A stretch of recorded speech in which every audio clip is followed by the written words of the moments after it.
We've got the latest on the Minnesota shooting. We've got the latest on Iran. Things are really blowing up there. We've got a very busy morning. Reports are this morning that the FBI is investigating whether Renee Good had ties to all of those activist groups. It's part of the investigation into the shooting. This is from The Independent, and I want to read to you how they frame it. Listen to this.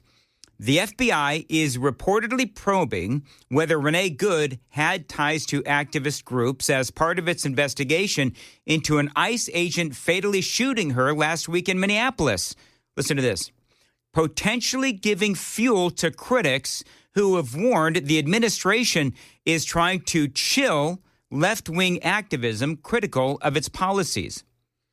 That is not what the administration is doing. So according to media outlets, it couldn't be because she tried to run over an ICE agent or spend hours stalking the agents or bullying the agents or blocking the roads. No, it has to be, according to these media outlets, it's got to be because Donald Trump is trying to, quote, chill left-wing activism critical of its policies. It's just dumb. But that's how the media is now framing this. And by the way, we've been talking about this for days. All of these, we talked about it at the beginning of the show. All of these left-wing liberal activists taking to the streets and screaming at ICE and screaming at the Border Patrol and everything that they've been doing. Donald Trump is not trying to stop that. What they're trying to do is they're trying to just proceed with their jobs and do what they were sent to these cities to do. But if they want to protest, they need to go protest on the sidewalk, but they cannot interfere with what the president was elected to do. Now, listen, we've all seen the angles and the videos, and to me, it is obvious what happened, what has happened. I don't feel like we need to relitigate the whole thing. Story does go on, though. Investigators are now reportedly probing whether Good was involved with the activist groups that have been protesting Trump's immigration agenda and might have acted as instigators of the January 7th shooting, according to the New York Times, citing people familiar with the probe. Well, we already know this, don't we? Remember what the New York Post reported. She was known as an anti-ICE warrior. She was known as part of the resistance, and she and her wife moved to Canada when Donald Trump won the second term. They ended up moving to Minnesota. They couldn't hack it in Canada, apparently. And her 6-year-old went to a social justice woke charter school. That's where she connected with the other radicals. Remember what the radicals, the other parents in that school said, that she was an anti-ICE warrior trying to prevent ICE from doing their job and that she died doing the right thing. That's what they said. So if the Trump administration wants to, do an investigation, I think that's fine. Because ultimately, we need to figure out who is funding these groups, because whoever is funding these groups, quite frankly, they've got blood on their hands. In that clip I sent you pre-show from Ilhan Omar, I forget who she's sitting down with because I don't pay attention to those people, quite literally obfuscates the fact she's trying to run cover for Renee Good. And we know that there was some kind of organization at the school and things were talked about. And Omar gets on there, just, oh no, mother of 3.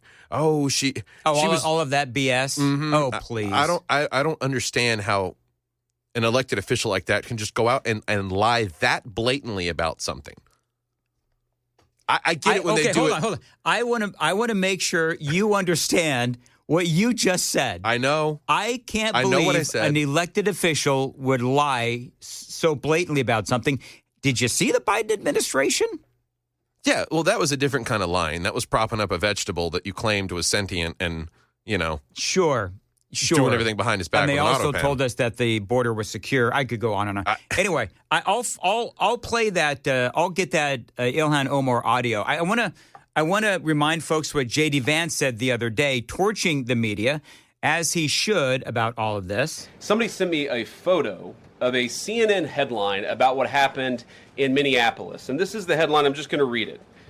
Outrage after ICE officer kills U.S. citizen in Minneapolis. Well, That's one way to put it, and that is the way that many people in the corporate media have put this attack over the last 24 hours. And I say attack very, very intentionally, because this was an attack on federal law enforcement. This was an attack on law and order. This was an attack on the American people.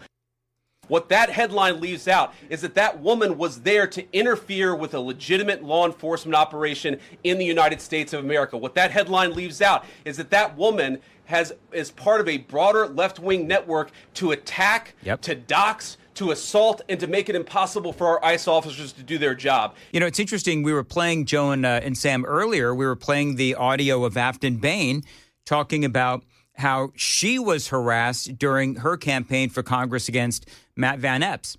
And she was complaining about the same kind of treatment. And one of the things that, maybe we'll revisit this later on in the program. But whatever, and that's never okay.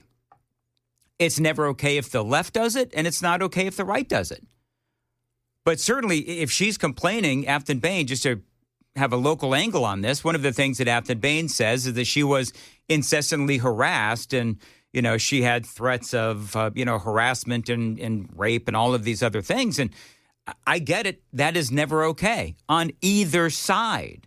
If the media wants to tell the truth, they ought to tell the truth that a group of left-wing radicals have been working tirelessly, sometimes using domestic terror techniques to try to make it impossible for the President of the United States to do what the American people elected him to do, which is enforce our immigration laws.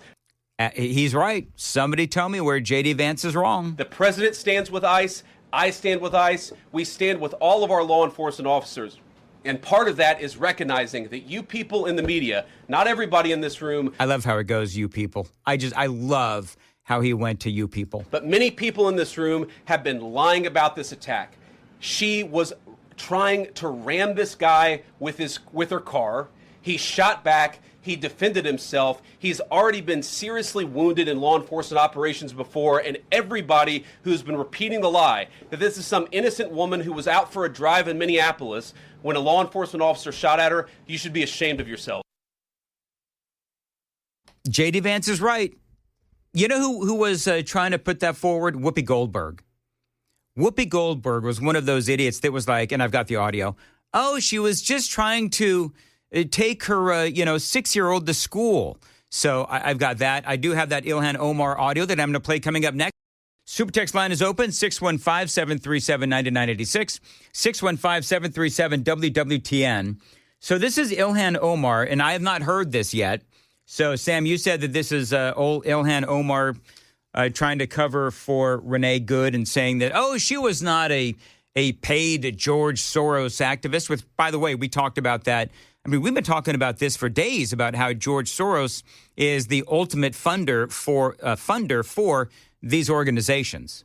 There's a couple of clips I sent you. I don't know which one this is, but it's this all is the nonsense. first one. This is the first one. This is 11-second cut. 11. Yeah, this is 11 seconds. This is Ilhan Omar. If they are saying that he has 10 years on service and is trained, he should know that you shouldn't be trying to get in front of a moving car. And all right, so now she's trying to blame the officer. And by the way, he was not in front of a moving car until she steered the car in front of him and ended up hitting him with said vehicle. So that is cut number one. And here's more from Ilhan Omar. And this is with Margaret Brennan. And let me see. Here it is right here in 3, 2, and 1. You see from the recordings that we see, is there anything that you believe was being done that should not have been done by Macklin Good? The administration says she was blocking the road. They are claiming this is an act of terrorism. Yeah, Renee Nicole Good, as you hear her say, she's not mad. She's sitting in her car, peacefully waving cars to get by. She was blocking the road for 4 minutes. And she was so jacked up on adrenaline that she was, bouncing and dancing in her car. So, no, she was not just peacefully waving people by. She's waiting for ICE to show up so that she can, I'm assuming, block the entire road. Everybody knows what happened. You've seen the videos. They came up, get out of the vehicle. She refused to, and she drove her car right towards the ICE officer. When my younger brother would have his antagonizing fits, he would also say, "I'm not mad," as he was jumping around sarcastically. Oh, yeah. That's exactly what she said. And the left is trying to say, see, she wasn't mad. Obviously, she was trying to be passive-aggressive. Is that what you'd call it? Yeah. This agent, as you see, gets out of his car, automatically starts running towards her, trying to open her door. She feels scared. She tries to turn the wheel away. And then you see the other officer, who can clearly see the car is moving, move towards the front of the car, which, if they are saying that he has 10 years on service and is trained, he should know that you shouldn't be trying to get in front of a moving car. And so she's blaming the victim here. So it is not acceptable for Kristi Noem and the president and the vice president to make these kind of judgments without there being a full investigation, even though we can see in the videos that have been produced so far that what they are describing is really not what is taking place. What was this? Was this before all the videos were released? Because clearly, and this is on Face the Nation, so maybe this was over yesterday. The weekend. This was yesterday? Yesterday, the day before, yeah. Well, then I don't know what the heck she's talking about or what video she's looking at. Well, Dan, some people did some things. Yes, I know. More about this group, Ice Watch, by the way. Ice Watch recently shared an Instagram post of the groups. They encouraged agitators to bring items that would help them barricade the streets around where the shooting took place, even urging the protesters to bring things to burn, such as dried up Christmas trees. So this is obviously why the Trump administration is looking into this, because what they're doing is, if it's George Soros or whoever it is, I mean, most people agree, and the New York Post has said this is George Soros funded.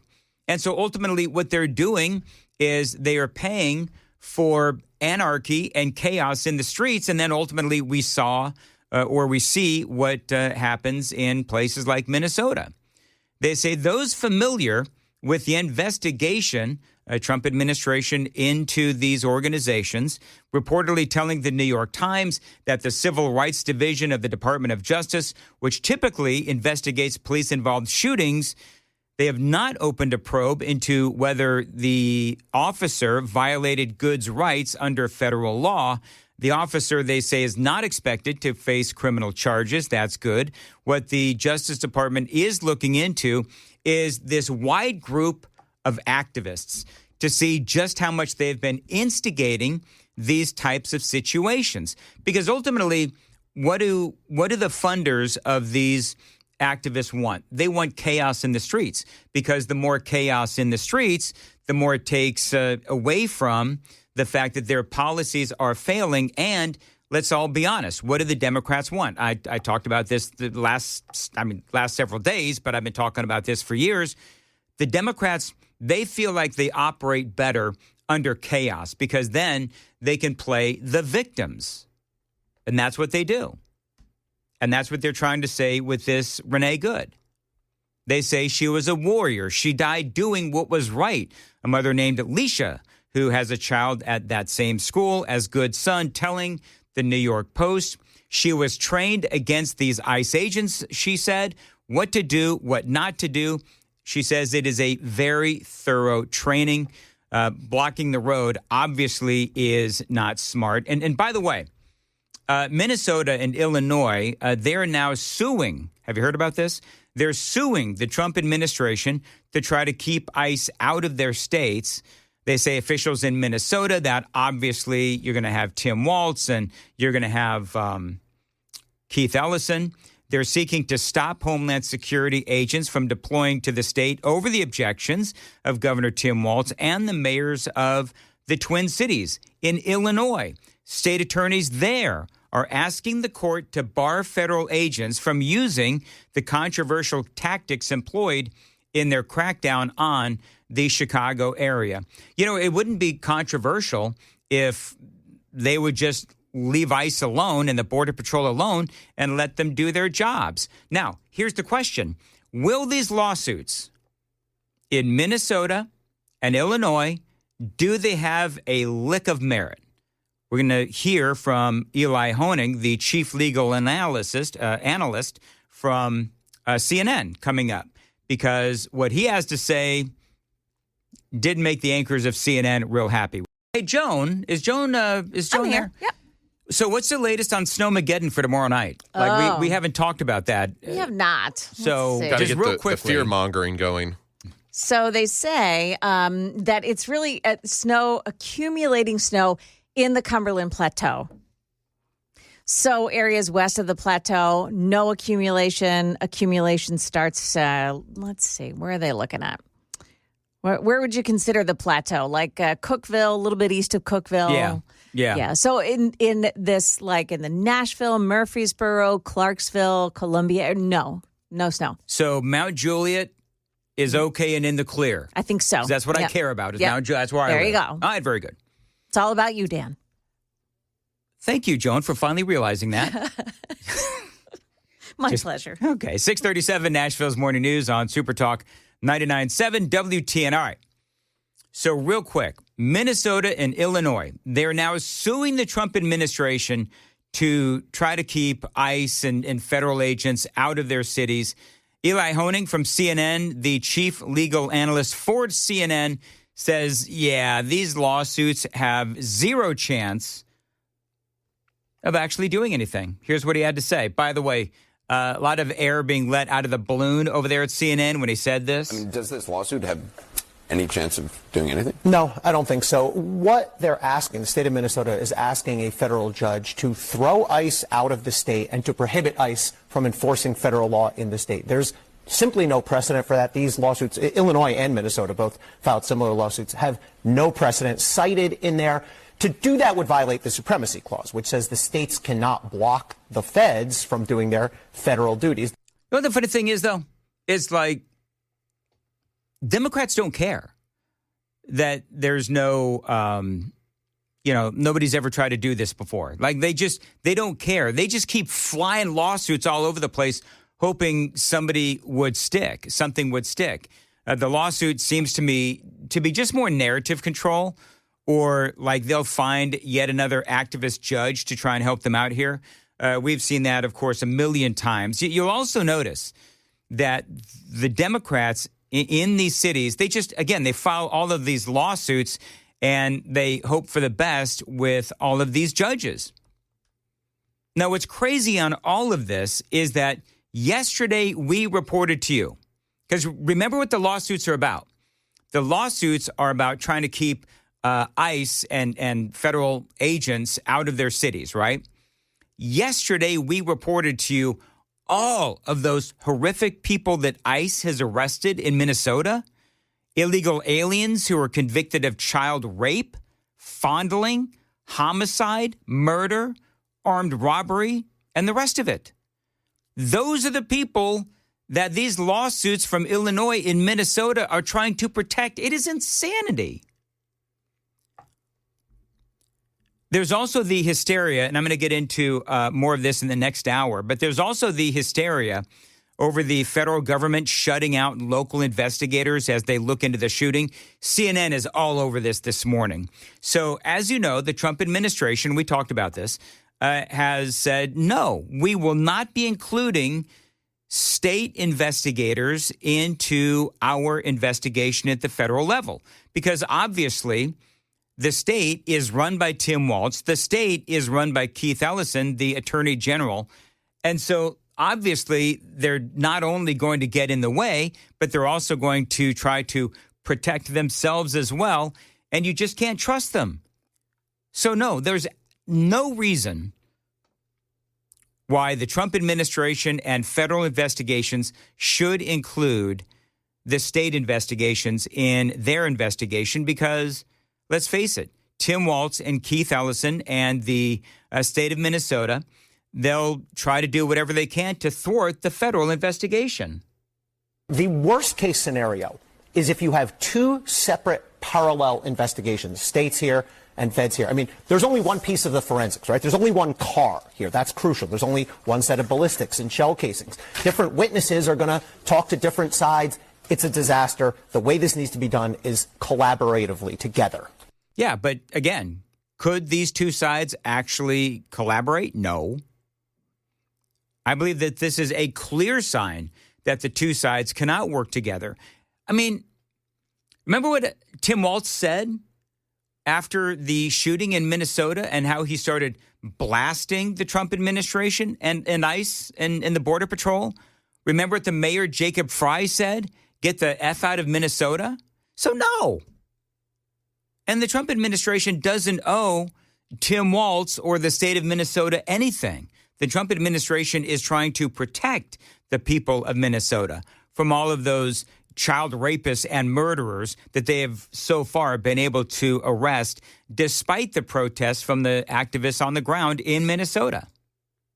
When you have a president, a vice president, other administration officials putting out immediately their version of their opinion of what happened, how can you look at this FBI investigation? It guts the FBI investigation. Who is supposed to believe this now? You have Donald Trump. Okay, but that goes with right what I was just saying, right? So Jacob Fry, Tim Walz, I don't know if Keith Ellison said anything. He probably did. But they had all their commentary as well. So you'll notice in the next 25 seconds, what you're going to notice is that Anderson Cooper and Eli Honig, they have a lot to say about the rhetoric coming from the Trump administration, but they have nothing to say about the rhetoric that came from the governor for the state of Minnesota or the mayor as well from Minneapolis. Here's more. All said within hours of this happening, while the crime scene was being processed, have said unequivocally, it's over. The ICE agent did nothing wrong, justified, no criminal charges. Who's going to find the FBI's investigation credible and independent, given that it's already been preordained? Eli Honig, thanks very much. Appreciate it. All right, there you go. Thank you.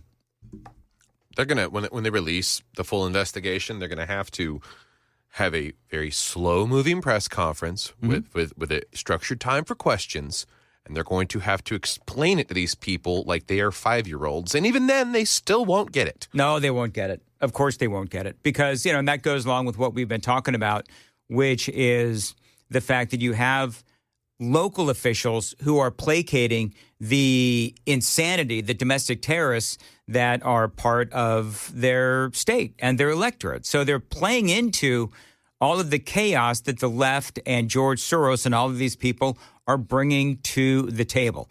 Coming up on 645, all right, coming up, the latest in Iran, because it is looking pretty bad in Iran.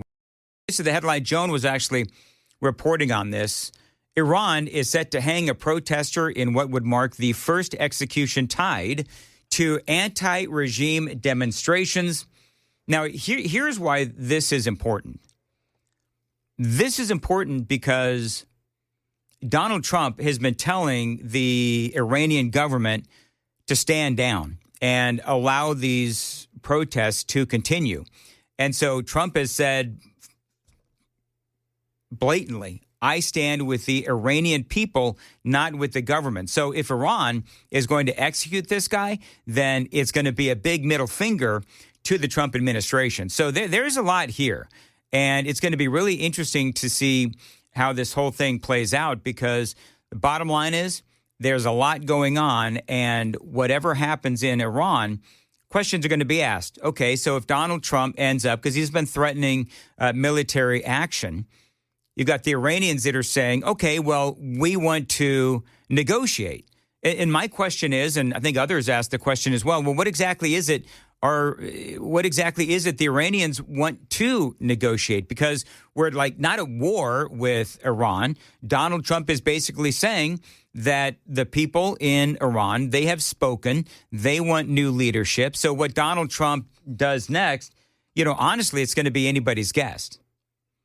The government in Iran, they're talking tough, but, Caroline Leavitt was asked about all of this, and she says, you know what? What we're not going to do is we're not going to tell you what is being discussed behind the scenes.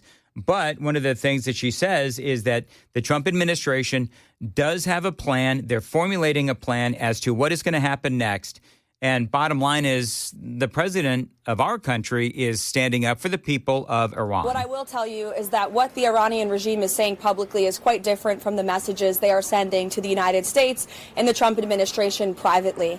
President Trump, as for him, he has always expressed that diplomacy is the first option, always has been, always will be. However, he is unafraid to use the lethal force and might of the United States military if and when he deems that necessary. And nobody knows that better than the Iranian regime. The greatest leverage the regime had just several months ago was their nuclear program, which President Trump and the United States military totally obliterated through Operation Midnight Hammer. Yep. And so what President Trump will do next, only he knows, so the world will have to keep waiting and guessing, and we will let him decide. I'm certainly not going to broadcast any future options or decisions from the president on national television. So one of the things that is happening today, Donald Trump is going to be briefed by his national security advisors.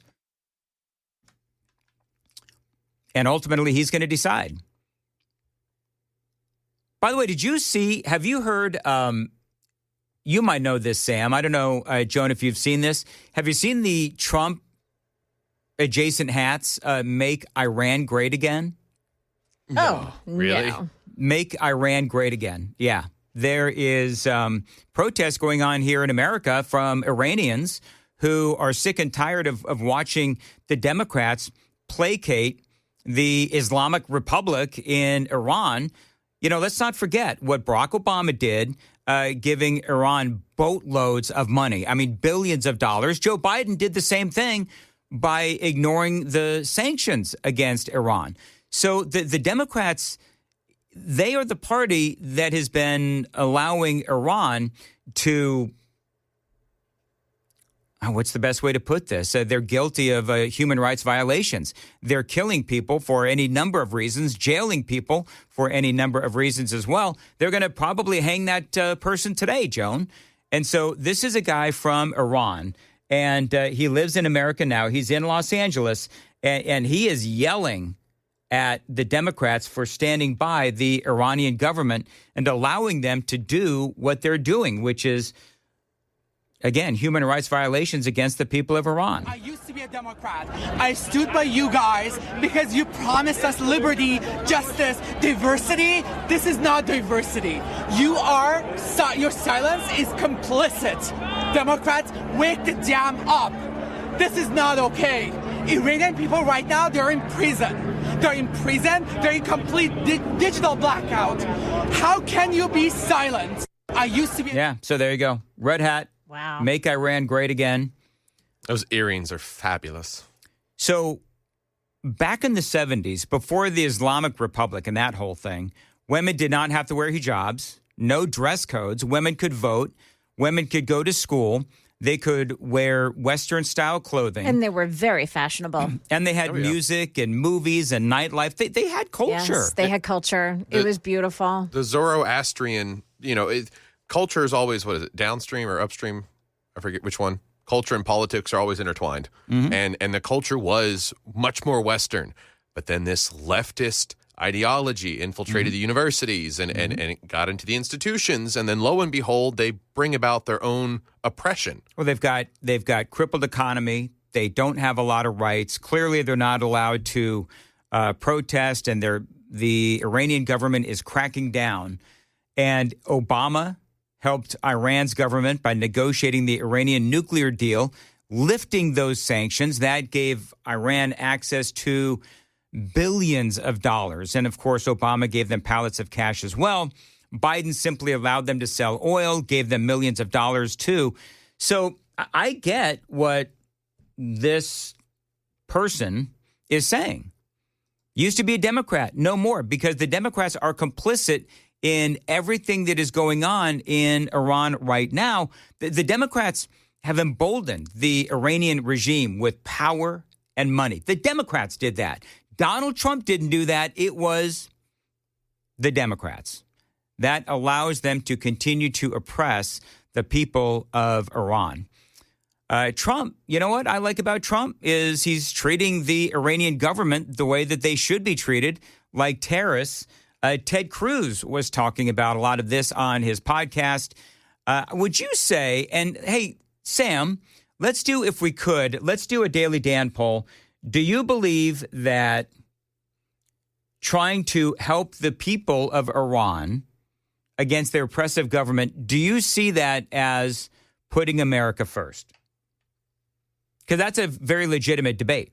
I mean, like a long-term investment, you technically could, but I'm of the belief that I don't care about securing interest in the Middle East. I really don't. Well, this is what Ted Cruz had to say. We are living in times of extraordinary consequence. Right now, as you noted, there are over 1 million people rising up on the streets of Iran. The Iranian regime is teetering. It is a very real possibility. We will see the Iranian Ayatollah, the mullahs, see that regime fall, see them collapse.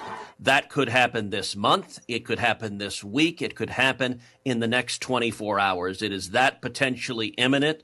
If that occurs, it would be utterly transformational for the people of Iran, utterly transformational for the Middle East, and utterly transformational for U.S. national security interests. This is happening in the broader context where the United States just less than 2 weeks ago has arrested Nicolas Maduro, the dictator of Venezuela.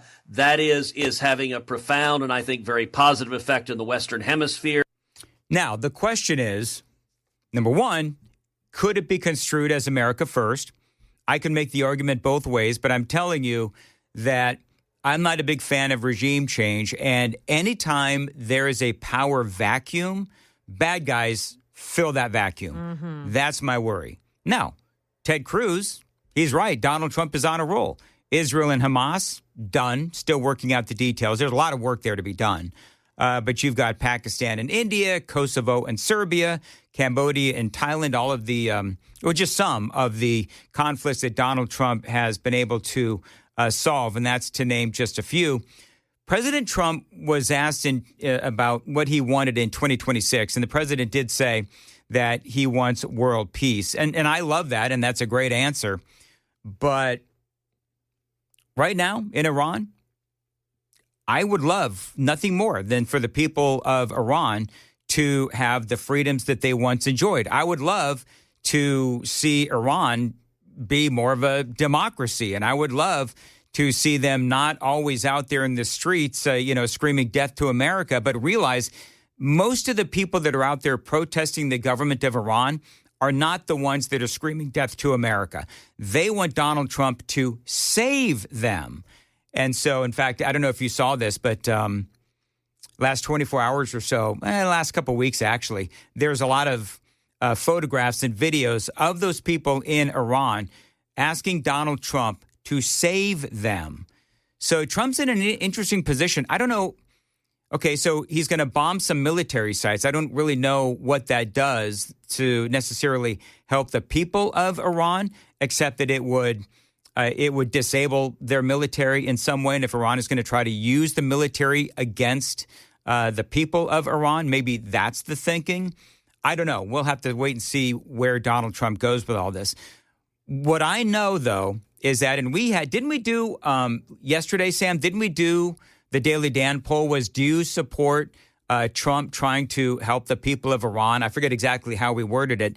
Majority of people said no. Yeah, it was a 60-40 issue. It was 60%. A 60-40 issue. And I do understand that because, when we go thumbing our nose into, places where perhaps it doesn't belong, then bad things tend to happen to our country.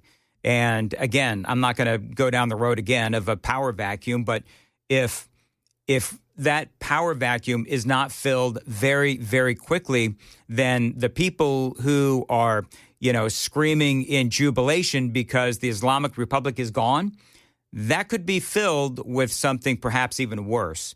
So we've seen that happen before. So I would just say to President Trump, tread very, very lightly on this one because Ted Cruz is right on one thing. Iran is absolutely a powder keg.